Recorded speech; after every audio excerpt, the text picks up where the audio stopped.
నమస్తే. బేసిక్గా విద్యార్థులు ఎవరైనా సరే ధర్నాలు చేయడం చూస్తూ ఉంటాం, స్ట్రైక్ చేయడం చూస్తూ ఉంటాం. అంటే వాళ్ళ మెస్ ఫీజుల కోసమో, టీఏడిఎల్ కోసమో, లేదంటే ఫీజు రియంబర్స్మెంట్ కోసమో, వీటన్నిటికో సీట్ల అలాట్మెంట్ కోసమో ఎక్కువగా ధర్నాలు చేస్తూ ఉంటారు. కానీ అరుణాచల్ ప్రదేశ్ రాష్ట్రంలో దాదాపుగా 90 మంది బాలికలు 65 కిలోమీటర్ల పాదయాత్ర చేశారు విత్ యూనిఫామ్. వీళ్ళు పాదయాత్ర ఎందుకు చేశారు అంటే రాత్రనక పగలనక అర్ధరాత్రి అయినా సరే వాళ్ళ యొక్క లైఫ్ ని రిస్క్ లో పెట్టి మరి 65 కిలోమీటర్ల పాదయాత్ర చేశారు. వాళ్ళ గ్రామం అయిన నాంగ్నో గ్రామం నుంచి జిల్లా హెడ్ క్వార్టర్ కి లెమ్మి వరకు దాదాపుగా 65 కిలోమీటర్లు 90 మంది విద్యార్థినిలు పాదయాత్ర చేశారు. ఎందుకు చేశారు అనేది ఒక్కసారి చూస్తే కొంత ఇది ఆశ్చర్యాన్ని కల్పించదు. ఆ స్కూల్లో టీచర్ లేరు, ఆ టీచర్ పోస్టులు ఖాళీలు ఉన్నాయి, మాకు భర్తీ చేయండి, మాకు సబ్జెక్టులకు ఇబ్బంది అయిపోతుంది, జియోగ్రఫీ కానీ, హిస్టరీ కానీ, పొలిటికల్ సైన్స్ కానీ ఇలాంటి సబ్జెక్టులు చెప్పడానికి ఎవరూ లేరు, పంపించండి అని చెప్పేసి అనేక సార్లు అర్జీ పెట్టుకున్నారు. కానీ ప్రభుత్వం, అక్కడున్న ప్రభుత్వం, బీజేపీ గవర్నమెంట్ ఏదైతే ఉందో ఎక్కువ వాళ్ళు పట్టించుకోలేరు. ఎట్టకేలకు వాళ్ళు జిల్లా హెడ్ క్వార్టర్స్కి వెళ్ళి వాళ్ళు జిల్లాధికారులను కలిశారు. ఎట్టకేలకు వాళ్ళకి టీచర్స్ ని పంపించారు. అంటే ఇది అరుణాచల్ ప్రదేశ్ లోనే కాదు, యావత్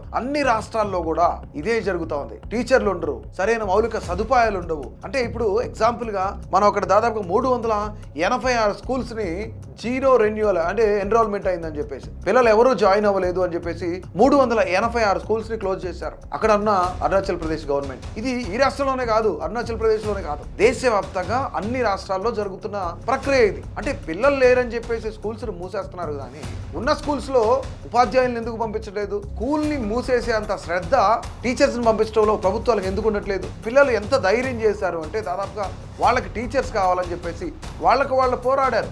ఏదైతే వాళ్ళు చేసిన ర్యాలీ ఏదైతే ఉందో, సైలెంట్ మార్చ్ ఏదైతే ఉందో దీనికి మెచ్చుకోవచ్చు 100%. ఇదే విధంగా మొదలవుతూ ఉద్యమాలు. ఆడపిల్లలైనా సరే ఎక్కడా కూడా వెనకాడలేదు. అరుణాచల్ ప్రదేశ్ లో కస్తూర్బా గాంధీ బాలికల విద్యాలయంలో ఈ ఇన్సిడెంట్ జరిగింది. దాదాపుగా వాళ్ళందరూ 90 మంది అర్ధరాత్రి నడుచుకుంటూ వెళ్ళిపోయి తెల్లారేపాటికి 65 కిలోమీటర్లు నడిచి పాదయాత్ర చేసుకుంటూ వెళ్ళి వాళ్ళంతా జిల్లా విద్యాధికారులను కలిశారు. అరుణాచల్ ప్రదేశ్ రాష్ట్రమే కాకుండా ఎగ్జాంపుల్ తెలంగాణనే చూసుకుందాం. మనం దేశంలో ఎక్కడ కావాలన్నా విద్య, వైద్యం అనేది చాలా చాలా ఇంపార్టెంట్.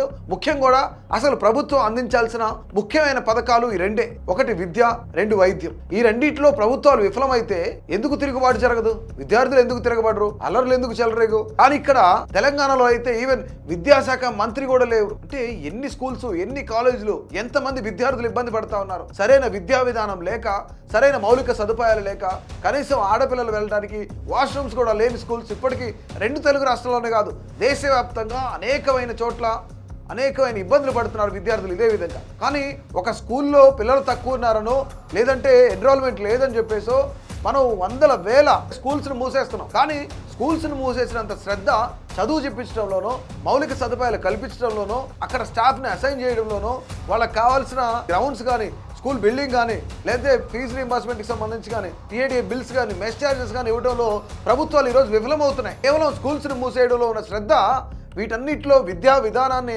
అభివృద్ధి చేయడంలోనో, విద్యా విధానాన్ని ముందుకు తీసుకెళ్లడంలోనో ప్రభుత్వాలు ఎందుకు చూపించలేదు అంత శ్రద్ధ?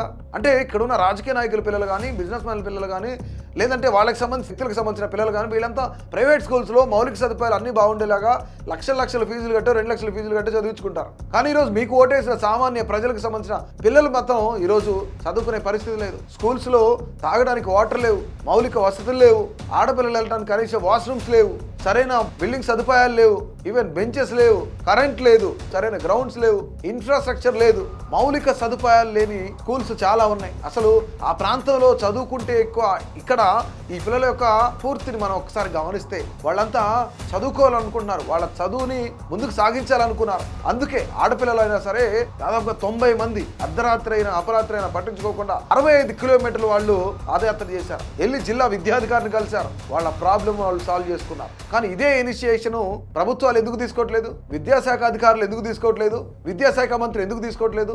ఈరోజు దేశవ్యాప్తంగా మౌలిక సదుపాయాలు లేని స్కూల్స్ ఎన్ని ఉన్నాయి ప్రభుత్వాలకు తెలియదా? అంటే జీరో ఎన్రోల్మెంట్ కానీ, పిల్లలు తగ్గిపోతున్నారని కానీ వీటన్నిటిని క్లోజ్ చేసే శ్రద్ధ పిల్లల జీవితాల మీద కానీ, వాళ్ళ యొక్క చదువుల మీద కానీ ఎందుకు చూపించట్లేదు? సో ఏది ఏమైనా సరే కస్తూర్బా గాంధీ విద్యాలయానికి సంబంధించిన విద్యార్థినులు అర్ధరాత్రి అని చూడకుండా 65 కిలోమీటర్లు నడిచి వాళ్ళ ప్రాబ్లంని వాళ్ళు సాల్వ్ చేసుకున్నారు. దీన్ని మెచ్చుకోవాలి. మనకి గాంధీజీ ఒక మాట చెప్పేవాళ్ళు, ఆడబిడ్డ అర్ధరాత్రి నడుచుకుంటూ వెళ్తే అప్పుడు నిజమైన స్వతంత్రం వచ్చిందని చెప్పారు. కానీ ఇప్పుడు నిజమైన స్వతంత్రం వచ్చిందా రాలేదని పక్కన పెడితే ఆడబిడ్డలైనా సరే 90 మంది అర్ధరాత్రి అని చూడకుండా కూడా నడుచుకుంటూ వెళ్ళారు అంటే వాళ్ళ యొక్క ధైర్యాన్ని మనం అందరం కూడా అభినందించాలి. ఈ 90 మంది ఆడబిడ్డలందరూ కూడా ప్రతి విద్యార్థికి వీళ్ళు స్ఫూర్తి అని చెప్పుకోవాలి. వీళ్ళ యొక్క ధైర్యం గురించి, వీళ్ళు చేసిన పని గురించి, తర్వాత వీళ్ళే ఆ టీచర్ కావాలి అనుకొని వెళ్ళారు. వీళ్ళ ధైర్యాన్ని మెచ్చుకోవాలి. సో వీళ్ళ యొక్క ప్రతిభ గురించి మీ అందరూ కూడా అభిప్రాయాన్ని తెలియజేయండి.